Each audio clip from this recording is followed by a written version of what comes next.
أعوذ بالله من الشيطان الرجيم. بسم الله الرحمن الرحيم.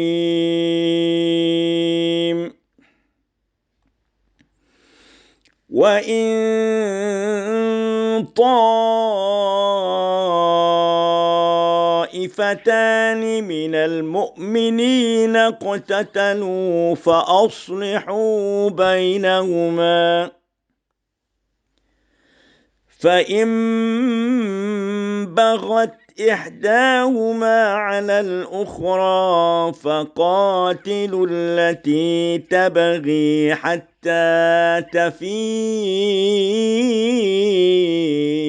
إلى أمر الله، فإن فاءت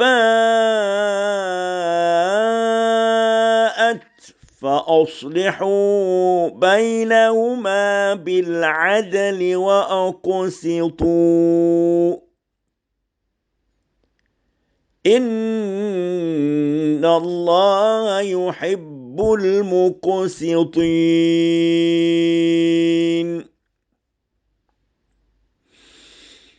إنما المؤمنون إخوة فأصلحوا بين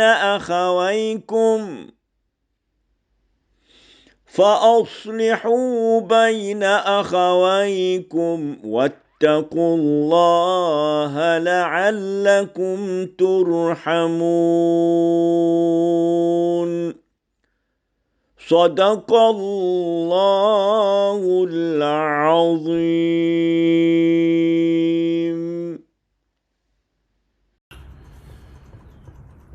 أعوذ بالله من الشيطان الرجيم. بسم الله الرحمن الرحيم. الحمد لله رب العالمين، والصلاة والسلام على أشرف المرسلين سيدنا ونبينا ومولانا محمد صلى الله عليه وسلم. My respected brothers and sisters, Assalamu alaikum wa rahmatullahi ta'ala wa barakatuh. I want to speak to you today on the topic of Afghanistan, the historical events and the current situation that exists there. But more importantly, I want to speak about how we as Muslims and the world respond to those events. I have therefore called this topic that I speak about as the conversations of the deaf. Those who do not hear each other, who speak past each other. And in this, I want to be able to almost understand what constitutes this deafness, this inability to speak to each other and to hear each other. I want to do that at the hand of an ayah that is repeated in the Quran, in which Allah subhanahu wa ta'ala uses the notion of summum bukmun umyum fahum la yarji'un or la ya'qilun. Allah subhanahu wa ta'ala says deaf, dumb and blind because they do not understand. And we must ask ourselves, how in the world do we reach this situation of blindness, of deafness and of dumbness, the inability to hear, to see and to speak?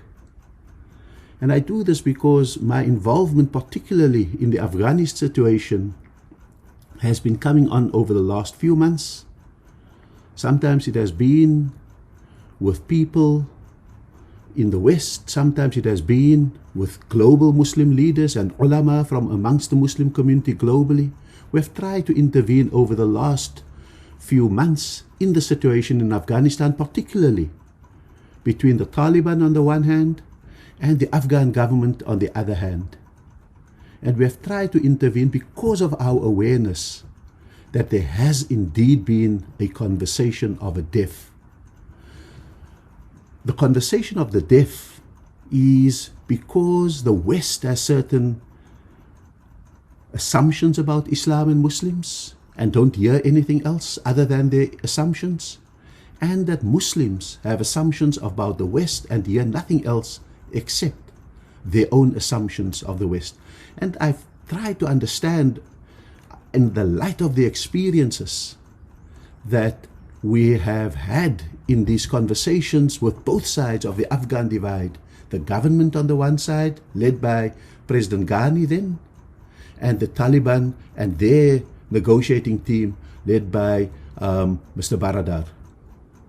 And we felt that we needed to intervene from the time that the then President of the United States, Donald Trump, created a timetable for the withdrawal of the United States from Afghanistan, from the time that there was an expectation that the two sides in Afghanistan would come together and form something like a government of unity that could reconcile and rebuild Afghan society, because we felt that we needed to intervene because we could not leave again a vacuum in Afghanistan.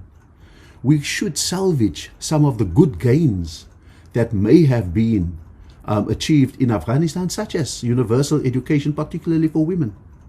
We felt that we needed to prevent a spiral into yet another civil conflict and deep-seated violence that pervades over decades, and that we needed to help with the ability to reconcile the Afghan people and to rebuild the Afghan economy and Afghan society. And therefore, I have been invited, along with others, to engage in a process over the last few months with some success.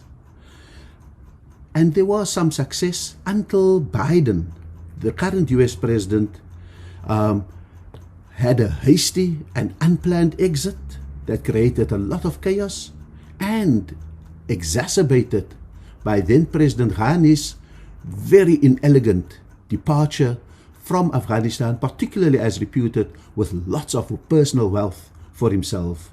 We tried in our talks with both sides to plant the seeds of hope, to move particularly from the binaries that govern Afghan thinking and thinking about Afghanistan to possible points of convergence where the two sides in Afghanistan could meet.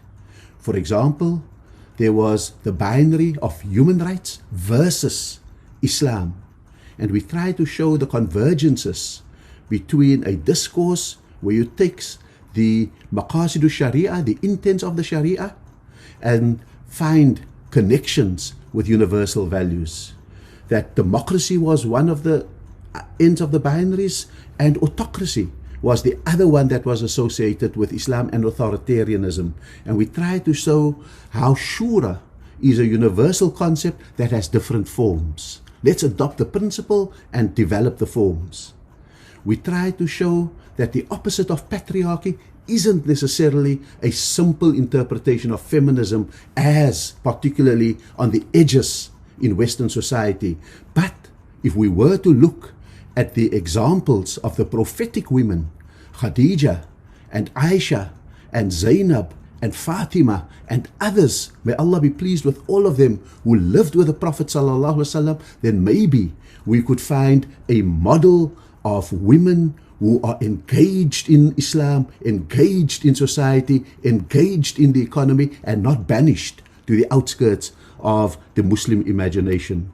We wanted to find a binary, a way out of the binary between the simple notion of the Dawla Islamiyya, the Islamic state, and everything else being Dawla Harbiyya, the hostile state. And we started to engage over months with the Taliban particularly, but also the Afghan government, about intermediary forms of government such as the Dawla Madaniyya, the civil state, in which aspects of Sharia are incorporated, but it can coexist with a constitutional order. Or the Dawla Muwatana, the citizenship-based state that lives according to the Maqasidu Sharia, the intents and the objectives of Islam and the Sharia. We wanted to move away from the simple binary of being Muslim or being Kafir, and to find a tolerance of difference, particularly with those that people deem as the other, the Shia, women, minorities like the Hazara, etc., etc. And so that was the journey that we have been on, and I think that some of the immediate successes were that the Taliban this time around in their march to Kabul were a lot more restrained in terms of the violence that they used. Immediately spent the day of Ashura, when traditionally they would have been completely anti-Shia, trying in fact to reconcile with the Shia. And so we need to find out, how can we now avoid this conversation of the deaf and find a meaningful conversation and salvage something for the people of Afghanistan and the country of Afghanistan. The ayah of the Quran, the verses from the Quran that I cited at the beginning, is from Surah Baqarah verse 171, in which Allah subhanahu wa ta'ala tells us the parable of those who reject faith. وَمَثَلُ الَّذِينَ كَفَرُوا كَمَثَلُ الَّذِينَ يَنْئِكُوا. The parable of those who reject faith is like an animal, بِمَا لَا يَسْمَعُ, that listens to nothing, إِلَّا دُعَاءً وَنِدَاءً, except they listen to only calls and cries. There's no meaning in what they listen to. And Allah judges them by saying, Summum bukmun umyum fahum la yarji'un. Deaf, dumb and blind, they do not understand. And so, or ya'qilun, they do not understand. And so, for me, there are three conversations of the deaf that govern the thinking in Afghanistan. The first conversation is between Islam and the so-called West. It's a conversation that is forged in colonial occupation, imperial dispossession, discrimination, and often genocide that have gone with it. And therefore, there is justified opposition to Western interventions, Western occupations, and the colonial experiment and the colonial experience across the Muslim world, across the African world, across the Asian world, the South and Latin American world. All people in the so-called South have experienced that. Afghanistan has been no exception.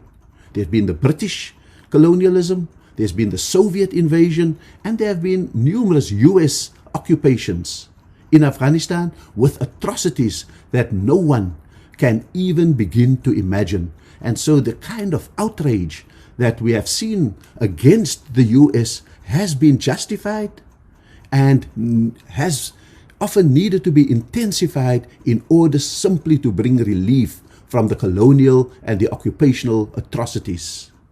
The currency of that conversation is outrage, resistance, and struggles for decolonization, for an end to occupation, not only in Afghanistan but across the world.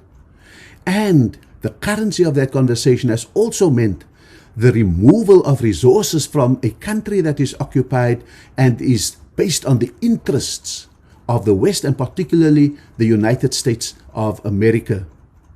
This underpinning, what Edward Said has often called Orientalism, has been through the presentation of irreconcilable binaries between Islam and the West. Islam representing the uncivilized, barbarian Orient, and the West being the beacon of civilized enlightenment. This conversation of the deaf that the Quran speaks about is one in which the ability to convince the other has been reduced significantly because interests trump values. The West may often speak about values, but may only pursue their interests. For interests, despite professing democracy, human rights, and freedom, have often seen a resultant triple bypass of those very values for the Muslim world. Because the accumulation of resources requires strong governments rather than inclusive, democratic, and popularly elected governments in the colonized and the imperialized world.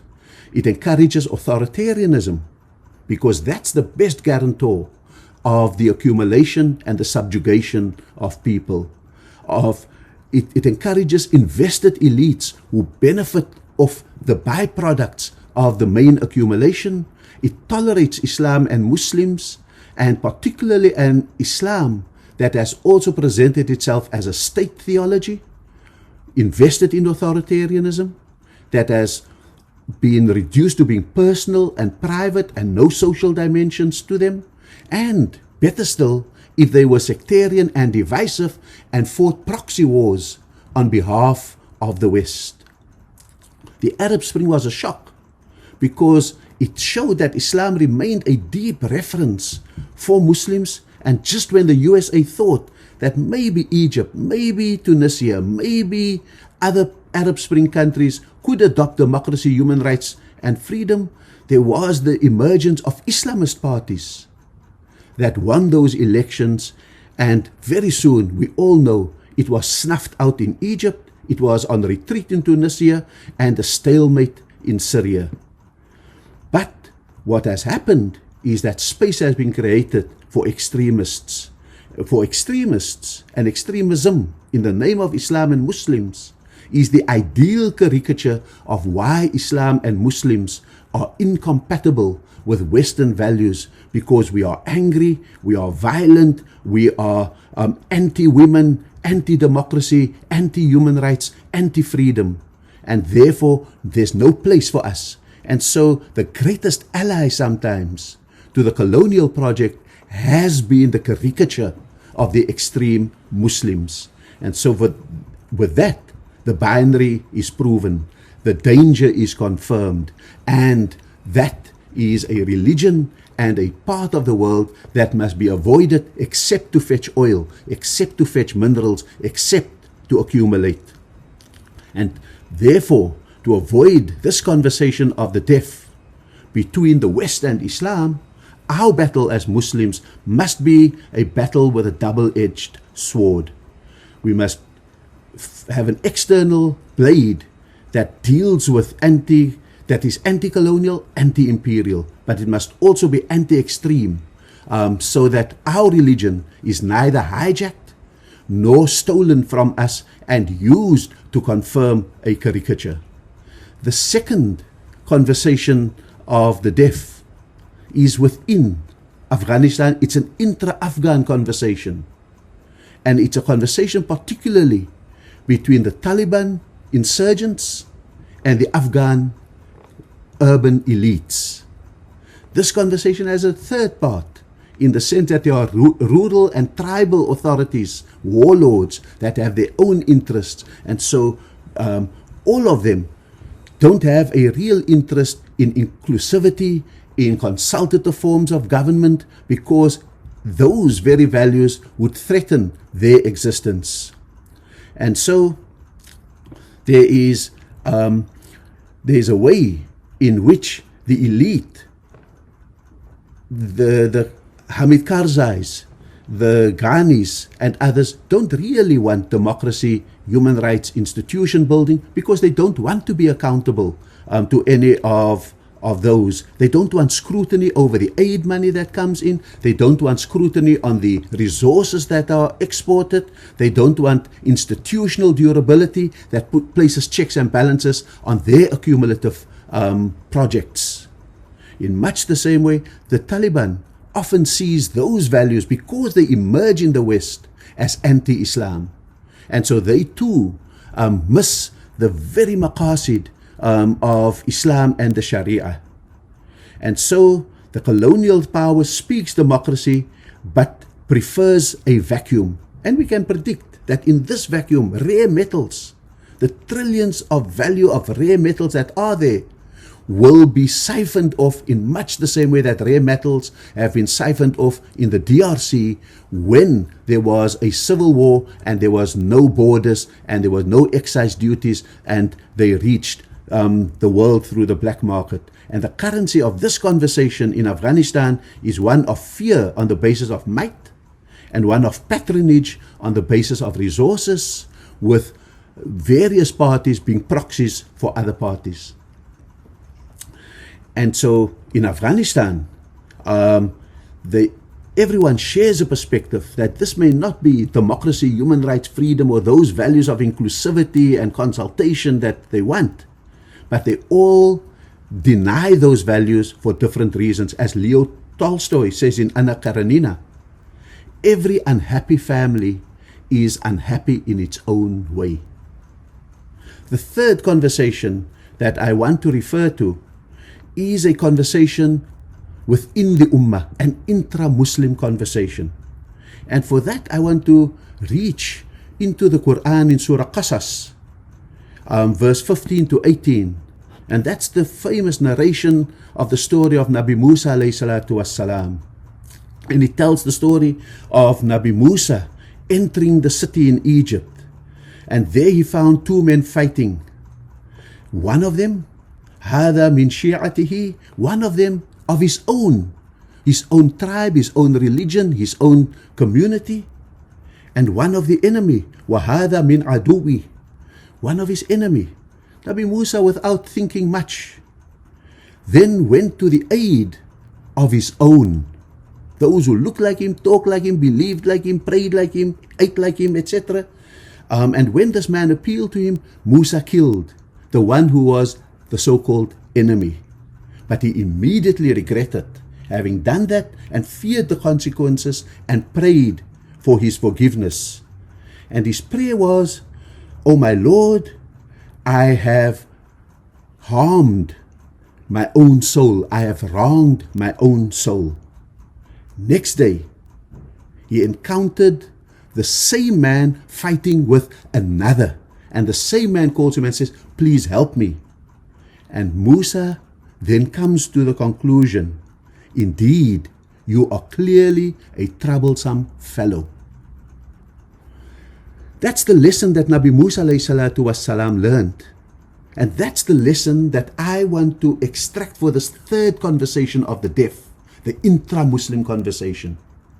Because this intra-Muslim conversation within the global ummah consists of large numbers of Muslims, that when the Taliban this time around in 2021 marched on Kabul, the United States left in disarray, the Afghan government collapsed entirely, the weapons that the US left behind were left behind and disabled, the planes were trying to take off. And what we have in this regard is very much a situation in which some of us were, because we are so aggrieved in a real way about what the United States have done, the numerous coups d'etats, the occupations, the wars in the Muslim areas and in other areas, we were so aggrieved with US imperialism that we became triumphalist on behalf of the Taliban and their victory, even saying that this was the will of Allah. And it may have been. But it's based on a logic that says, my enemy's enemy must be my friend. Very little reflection on how Islam is projected in the hands of a group like the Taliban. How the interpretation of being Muslim is being projected onto the world. How do Muslims practice when they are in power? Who becomes the government? What do they close and what do they open? How do they treat fellow Muslims? Very little sensitivity to the victims of patriarchy, to the austere rules that may be imposed on minority groups and people of other religions. And so it's very much like Musa instinctively took the part of the one who looked like him, maybe have suffered like him, and was now fighting the enemy that Musa also understood may be his enemy, but Musa understood that he wronged his own soul. And when he saw this guy doing it a second time, and it may be an irony that the Taliban are doing this a second time, when he saw this fellow doing the second time, he said, "You are clearly a troublesome fellow." The other side of this conversation is Afghans, particularly friends of mine in the United States and in the West, who fled the Taliban government, have bad memories of being kicked out of schools, about being forced to wear beards, about having to give up their jobs and all of those kind of things, and fleeing the country with very little. They too have a conversation of the deaf, because their conversation is governed by their memory and not always by the maybe greater maturity by the Taliban, the greater restraint that the Taliban showed in their march to Kabul, the possibilities of leverage over the Taliban, to improve the situation and to see how we can leverage a milder Taliban who may be more in need of global resources to rebuild the country, who may be amongst themselves factionalized, and how do we utilize more moderate factions, more reasonable groups within the Taliban in order to achieve the well-being of the Afghan people as well as the Afghan society. But this too is a conversation of the deaf, because while we must explore those leverages that we have, we can't ignore that the Taliban has, particularly in the formation of their government, gone back to form. It's all men, it's all old men, it's all tribal men. They have found reasons to close some schools for women because they say it's not safe for them to go.